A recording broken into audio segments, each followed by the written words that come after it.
বন্ধুরা, ৩৫০ দিনের এক লম্বা অপেক্ষার অবসান ঘটিয়ে ঘরের মেয়ে ফিরতে চলেছে ঘরে। আর মাত্র হাতে গোনা কয়েকটা দিন। আগামী ৯ অক্টোবর থেকে শুরু হয়ে যাচ্ছে মহাষষ্ঠী।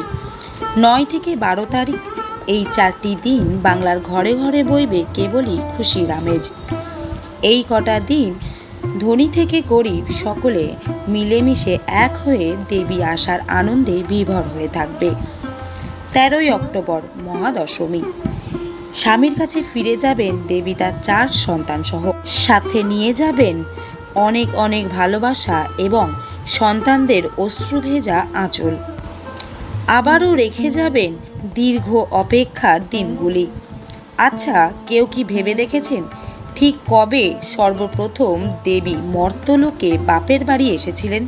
চলুন তাহলে জেনে নেওয়া যাক বাংলায় প্রথমবারের মতো কে দেবীকে আমন্ত্রণ জানিয়েছিলেন, আর দেবী ঠিক কতদিন আগে বাংলার বুকে পদার্পণ করেছিলেন। আজকের ভিডিওটি শুরু করার আগেই বলে রাখি, আমাদের আজকের এই ভিডিওটি যদি আপনাদের ভালো লেগে থাকে তাহলে লাইক, কমেন্ট ও আপনজনদের সঙ্গে শেয়ার করতে ভুলবেন না যেন। আর আপনি যদি আমাদের চ্যানেলের নতুন শ্রোতা হয়ে থাকেন তাহলে বলবো চ্যানেলটি সাবস্ক্রাইব করে উপরে থাকা অল নোটিফিকেশন বেলটি অন করে যাবেন। আর হ্যাঁ, মনে রাখবেন আপনাদের থেকে পাওয়া এমন ছোট ছোট ভালোবাসা আমাদের নতুন নতুন ভিডিও বানাতে অনেক বেশি উৎসাহ দিয়ে থাকে। তাহলে চলুন আজকের ভিডিও শুরু করা যাক। বাঙালি বা হিন্দুদের কাছে সর্বশ্রেষ্ঠ উৎসব হলো দুর্গাপূজা উৎসব। দুর্গা উৎসব চলাকালীন বহু দূর দূরান্ত থেকে ছুটে আসে বহু মানুষ। এই উৎসবে যোগদান করাই হলো তাদের একমাত্র উদ্দেশ্য।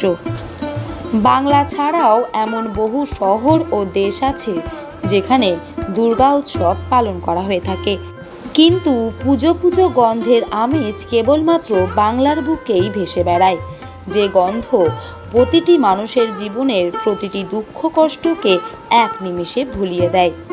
এরই সাথে কিছু সমালোচনাও শোনা যায়। শরৎকালে এই মহা উৎসব পালন করা হয়ে থাকে, কিন্তু কিছু মানুষের কথা অনুযায়ী শরৎকালে দুর্গাপুজোর নিয়ম নয়। এই উৎসব নাকি অকালবোধন।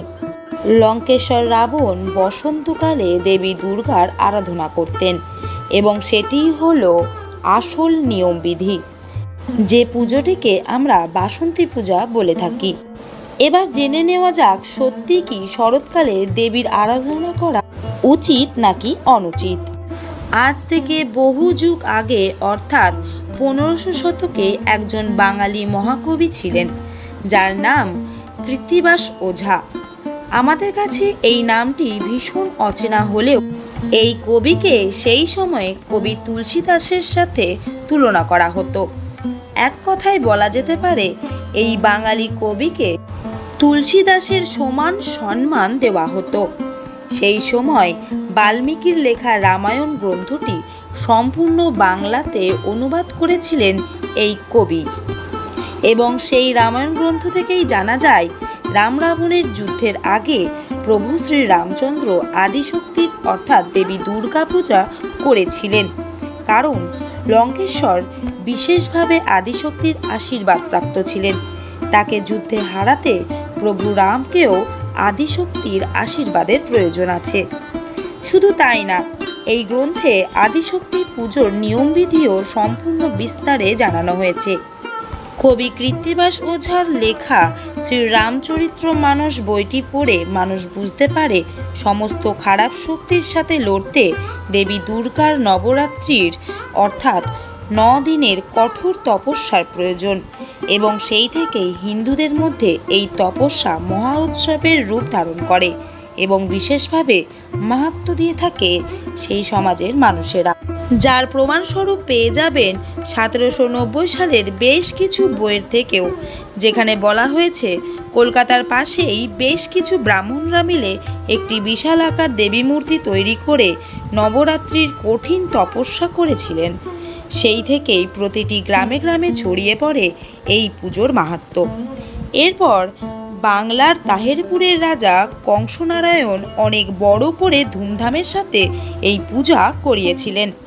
তখনকার সময়ে সেই পুজোটিকেই ইতিহাসের সব থেকে বড় পুজো হিসেবে গণ্য করা হয়েছিল। সেই সময়ে রাজা কংসনারায়ণ মহিষাসুরের বধ হিসেবে পুজোর শেষ দিন মানে মহাদশমীর দিন মহিষের বলি দিতেন। কিন্তু তার বেশ কিছুদিন পর বিখ্যাত কবি রামকৃষ্ণ রায় মহিষ বলি প্রথার বিরোধিতা করেন। তারপর থেকে ক্রমশই বলি প্রথা বন্ধ করে দেওয়া হয়। এইভাবেই বাংলার বুকে ক্রমশই ছড়িয়ে পড়ে দেবী দুর্গার আরাধনার এই মহা উৎসব। আজকের ভিডিও এই পর্যন্তই। আবার দেখা হচ্ছে এমনই কোনো নতুন ভিডিওতে নতুন কোনো তথ্যের সাথে। ভিডিওটি কেমন লাগলো কমেন্টে জানাতে ভুলবেন না। ততক্ষণ সকলে ভালো থাকবেন, সকলকে ভালো রাখবেন। নমস্কার।